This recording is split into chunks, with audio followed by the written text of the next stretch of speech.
অর্থাৎ তোমার অলওয়েজ প্রথম থেকে একদম ফিক্স করে আমার প্ল্যান এ কি, আমি কি চাই লাইফে, আমার ড্রিম কি ছিল, এবং প্ল্যান বি কি, যদি আমি এটাতে কোনো কারণে মহান আল্লাহ তাআলার ইচ্ছা না থাকার কারণে আমি চান্সটা না পাই, তাহলে আমি কোন জায়গায় আমাকে দেখতে চাই।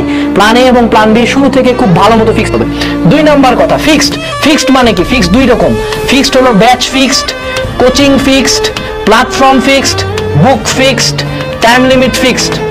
মানে কি, কোন ব্যাচে পড়বো, কোন স্যারের কাছে পড়বো, কয়টার দিকে পড়বো, কোন স্যার বাসায় পড়াতে আসবে, কয়টার দিকে আসবে, কে পড়বো, এক্স্যাক্টলি ফিক্সড। এক্সামের একদম এইচএসসি শেষের পরে অ্যাডমিশনের শুরু থেকে একদম ফিক্সড। কোন কোচিং এ পড়বো, কোন কোচিং এ এক্সাম দেবো, কোন ভাইয়ার কাছে যায় আলাদা করে পড়বো, কোন জায়গায় একটা বড় কোচিং এ পড়বো, কোন জায়গায় ছোট কোচিং এক্সাম দিব, ফিক্সড। শুরু থেকে যায় ফিক্সড থাকে, শেষ পর্যন্ত ফিক্সড থাকে। আজকে এখানে, কালকে ওখানে, কালকে এখানে, আজকে ওখানে, আজকে এই বই, কালকে ওই বই, তারপরে রেজাল্ট আমি কই। এরকম যদি অবস্থা হয় তাহলে কিন্তু শেষ। এই অবস্থায় মেজরিটি স্টুডেন্ট হয়।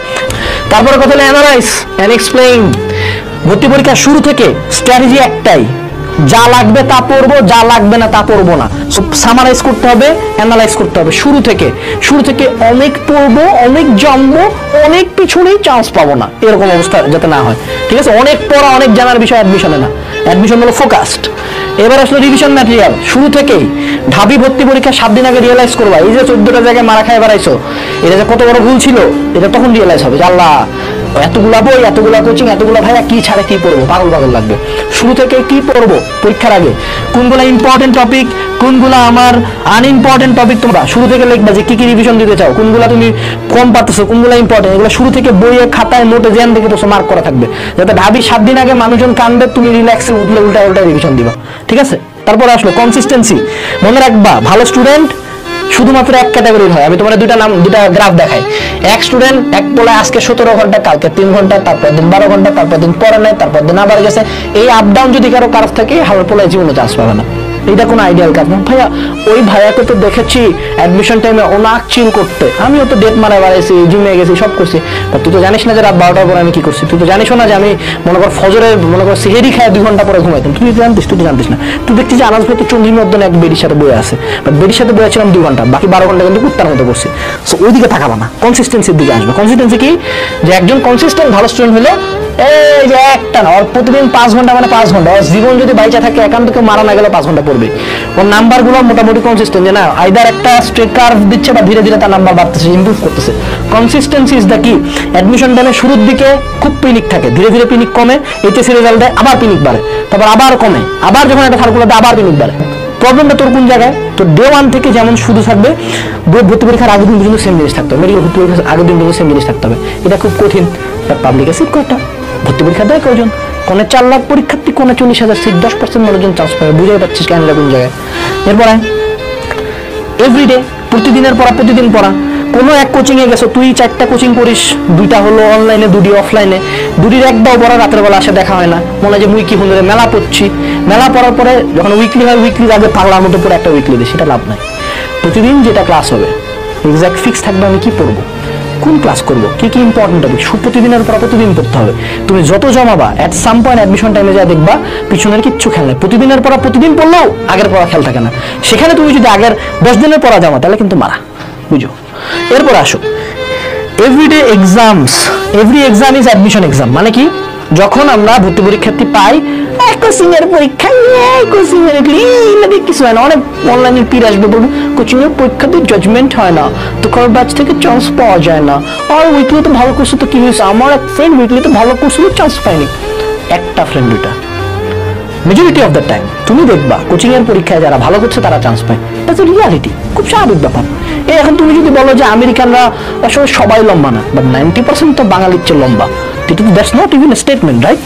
সেই জায়গায় কোচিং এর পরীক্ষাগুলোকে সিরিয়াসলি নিবা, সবগুলা কোচিং এর না। অনলাইনে একটা এক্সাম সিরিয়াসলি না, অফলাইনে একটা এক্সাম, ওই এক্সাম এত সিরিয়াসলি নিবা যে এই এক্সামে আমার চেয়ে নাম্বার কেউ বেশি পাইলে তার সাথে আমার শত্রুতা। এই এক্সামে যদি 2 মার্ক কাটা যায়, কোন 2টা গেল দেখতে হবে এক্স্যাক্টলি, কোন 2টা ভুল গেল, কোন 5টা ভুল গেল।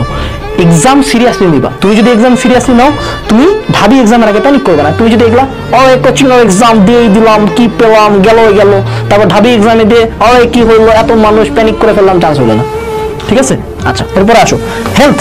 অ্যাডমিশন টাইমে পর পাগল করে দিবে মানুষজন পড়তে পড়তে, বা ধুম করে ওয়ান ফাইন মর্নিং ঢাবি ভর্তি পরীক্ষার 1 মাস আগে ডেঙ্গু শেষ, ঢাবি ভর্তি পরীক্ষার 1 মাস আগে ম্যালেরিয়া, পরীক্ষা 7 দিন আগে ডিসেন্ট্রি, রাত জাগে জাগে সিভিয়ার মাইগ্রেন, শেষ, পড়াশোনা একেবারে মারা ছাড়া। তো হেলথটা কিন্তু ইম্পর্টেন্ট এখানে। আমি বুয়েট ভর্তি পরীক্ষার 2 দিন আগে জিমে গেছি, 110 কেজি দিয়ে বেঞ্চ মারছিলাম, ভিডিও পর্যন্ত আছে। কিন্তু দ্যাট ডাজন্ট মিন যে আমার পড়াশোনার কোনো ক্ষতি হয়েছে। আমার জাস্ট হেলথ ঠিক রাখতে আমি জিম যাবো, ঘুমাবো, যা খাবো, ভালো খাবার খাবো, বাড়ি খাবার খাবো, গরুর মতো খাবো। আমি এখন একটা মেশিন, জাস্ট পড়বো এখন, ঠিক আছে? তো হেলথের দিকে ফোকাস রাখতে হবে। পড়তে পড়তে অসুস্থ হয়ে গেলাম, এটা কিন্তু কখনো কোনো মানে ভালো দিক না। পড়লেই যে অসুস্থ হবো, পড়লেই যে শরীর খারাপ হবে এমনও না। পড়তে হবে, হেলথ ঠিক রাখতে হবে, কারণ তোমার যদি হেলথ ঠিক না থাকে তুমি কখনো তো পরীক্ষা 100% পারফর্ম করতে পারবে না। এরপরে আসি, be a focus monster. Admission time, অ্যাডমিশনের 3 মাস লাইফে আসে একবার, হ্যাঁ সেকেন্ড টাইম আর বইরাঘাটে 2বার আসে, ওটা দেখার বিষয় না। অ্যাডমিশনের 3 মাস লাইফে আসে একবার। ঢাবিতে ভর্তি পরীক্ষায় বসতে পারবা একবার, বুয়েট ভর্তি পরীক্ষায় বসতে পারবা একবার, একবার বুঝিস, একবার। মেজরিটি ভর্তি পরীক্ষায় বসা যায় কয়বার? মাত্র একবার। এই টাইমটাতে অনলাইনে লাইভ করে ভাইয়াদের মারামারি, ডেটিং, হ্যান ত্যান প্যান করে কোনো লাভ নাই। এটা লাইফের সর্বাধিক রিগ্রেটিং টাইম। আমরা যতই চান্স না পাওয়ার পরে তোমার যতই মোটিভেশন দিই, তোমার কতটা খারাপ লাগবে এটা শুধুমাত্র যারা চান্স পায় না তারা জানে। যদিও এটা লাইফের অতটা মেজর কিছু না, বাট আমাদের সমাজ এটাকে পুরো এভারেস্টের চূড়া বানাইছে। এভারেস্ট জয় করলে যেমন লাগে ঠিক তেমন একটা জায়গায় চান্স পাইলে লাগে। যেহেতু সমাজ এটাকে ফোকাস করতেছে, আমি এটাতে ফোকাস করবো। অ্যাডমিশনের শুরু থেকে 100% সিরিয়াস থাকতে হবে, 100% ডেডিকেটেড থাকতে হবে, 100% টাইম ওয়েস্ট এড়ায় চলতে হবে, 100% সোশ্যাল মিডিয়া বা টক্সিক মানুষজন অ্যাভয়েড করতে হবে, 100% টাইম ওয়েস্ট করাই যাবে না। তোমার শুরু থেকে তুমি তোমার 100 দাও। অ্যাডমিশন সিজন শেষে যে লাস্টের 2 মাস থাকবে ব্রেক ক্লাস শুরুর আগে, সেটা তোমার লাইফের বেস্ট 2 মাস হবে। অ্যাডমিশনে চান্স পাই তারাই যারা অ্যাডমিশন নিয়ে সিরিয়াস। যে অ্যাডমিশন নিয়ে হেলা করে অ্যাডমিশন তাকে রাখে না, as simple as that. So seriousness থাকতে হবে। Work like your life depends on it.